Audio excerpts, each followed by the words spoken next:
कहानी कुड़ी दा दाज। कहानीकार कुलवंत सिंह विर्क। 1947 की गल है। पश्चिमी पंजाब की हवा मुसलमानों के दबदबे नाल संघनी हुई पई सी। इन्नी संघनी कि बेचारे अल्लाह रखे लई उस विच साह लेना भी औखा सी। अल्लाह रखा मुसलमान नहीं सी, केवल अपनी जान बचाने लई इस्लाम के घराने च वड़िया आया सी। फसादां में जदों उसके होर बहुत सारे आंढी गुआढ़ी मारे गए तो उसने मुसलमान बनाए जाने लई तरला कीता सी। उन्हां उसका नां अल्लाह रखा रखिया सी, क्योंकि जे अल्लाह उसनूं ना रखदा तो उसने भी मारे जाना सी। जान बचा के अल्लाह रखे नूं हुण अपनी जान सामभणी औखी हुई सी। घेरे विच ताड़े होए किसी जंगली हिरन वांग उसका दिल उड्डदा रहिंदा। धरती छड्ड के वो जाए किथे। सारे आदमी, घर, कंधां ते सड़कां उसनूं अपणियां दुश्मन जापदियां। तत्ती भोए उत्ते टुर रहे किसी आदमी वांग उसका पैर किधरे जम के ना टिकदा ते वो त्रिपकिया फिरदा रहिंदा। शहर आदमियों नाल भरिया सी, पर वो किसे नाल अपना दिल साझा नहीं सी कर सकता। कुछ आदमी माड़े सन ते कुछ चंगे, पर कोई आदमी उसका अपना नहीं सी। अपनी नवी रोटी, नवे कपड़े, अपनी होने वाली शक्ल ते होने वाले साथी उसनूं कुछ भी चंगा नहीं लगता सी। बस एक वो सी ते एक उसदी वहुटी। दोवें बैठे उत्थों निकल जाण दियां विਉਂਤਾਂ सोचते रहते। उन्होंने अपने बच्चों तो भी डर लगता सी। किधरे घरों सुनी कोई गल बाहर उन्होंने मूँह ना निकल जाए। उन्होंने दिनों च मैं पाकिस्तान विच इस तरह के फसे हुए टब्बर कढ़ण उत्ते लगा होया सा। एक दिन उस मैनू फिरदे नूं वेखिया ते एक गुठ वल नूं होण लई इशारा किया। मैं उत्थे जाके खड़ा रहा, पर वो ना आया। वो मेरे नाल गल करन तो भी डरदा सी। शायद उत्थे खड़िया देख के कोई गोली ना मार देवे। 2 दिन पिछों वो फिर मिलिया। पुछन लगा 3 घंटे पिछों कित्थे मिल सकते हो? मैं क्या कोठी आ जाना। उसका मतलब साफ सी, वो हिंदुस्तान जाना चाहता सी। 3 घंटिया पिछों कोठी आ गया ते असी कुछ फौजियों सने एक ट्रक च बैठ के उसके घर नूं टुर पए। जद असी उसके मल्ले चपड़े तो उसनूं मेरे नाल बैठिया देख के लोगों नूं बड़ा रौ चढ़िया। मेरे नाल बैठन का मतलब वो झट समझ गया। वो पाकिस्तान छड्ड के हिंदुस्तान जा रहा सी। लोकी इस विच अपने विश्वास का घात होया समझते सन। आखिर अल्लाह रखा उन्हां थोड़े जे बंदियां विचों सी जिहड़े अपनी जबान उत्ते एतबार कीते जाण करके बच सके सन। उन्हां उसनूं इस करके ते नहीं सी छड्डिया कि कुछ दिनों पिछों ट्रक 'च बैठ के हिंदुस्तान चला जाए। उसका यह पलटा उन्हां दा बड़ा भारा अपमान सी। उन्हां दे मूँहां ते गुस्सा वेख के अल्लाह रखे दा भी रंग उड़ रहा सी। उन्हां दी त्योड़ी तो डरना उसका सुभाव बन चुकिया सी ते मेरी मोटर उसका डर लाने लई कोई सफल मंत्र नहीं जापदा सी। जिहड़ी गली उसके मकान नूं जांदी सी वो कुछ भीड़ी सी ते उस विच मोटर नहीं जा सकती सी। ट्रक नूं सड़क उत्ते खड़ा करके असीं उसके घर गए। अंदर उसकी वहुटी डर नाल सुकड़ी बैठी सी। उसके डर का मैं चंगी तरह अंदाजा नहीं कर सकता सा।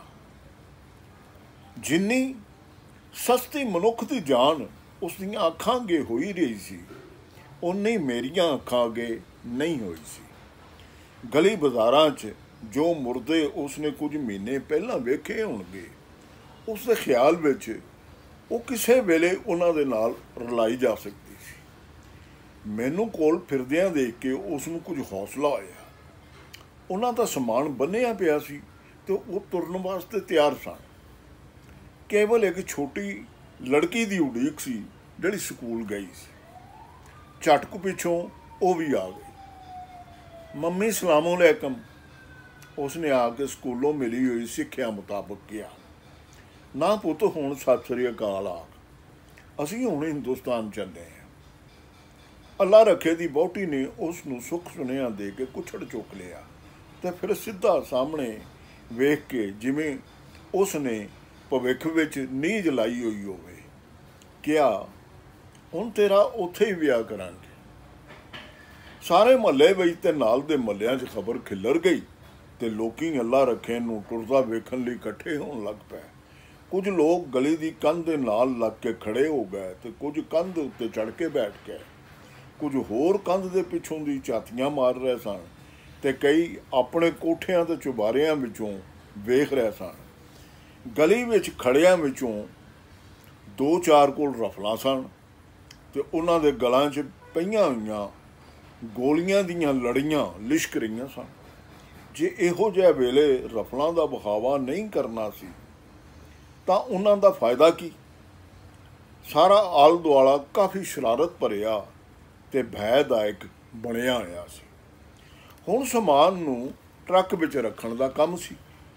किसी मजदूर या गुआढ़ी दे हथ पवाउण दा ते कोई सवाल ही नहीं सी।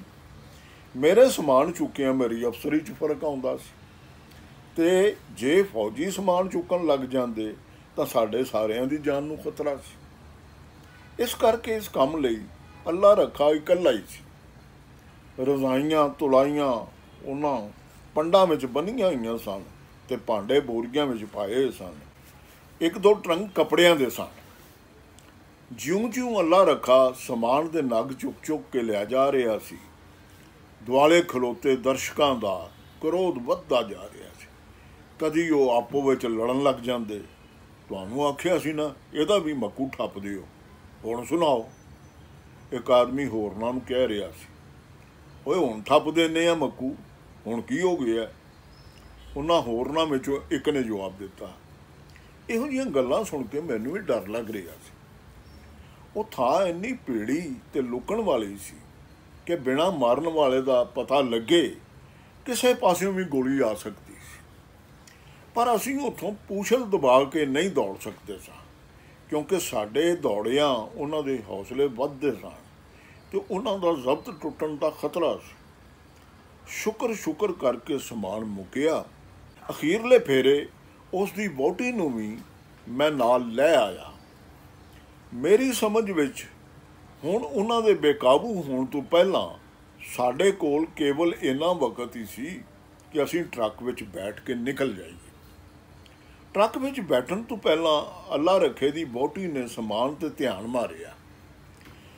कुछ चीज़ां विच है नहीं सन। वो गागर ते बलटोई नहीं लिआंदी तुसां, वो काहदे च बधियां होईयां सन?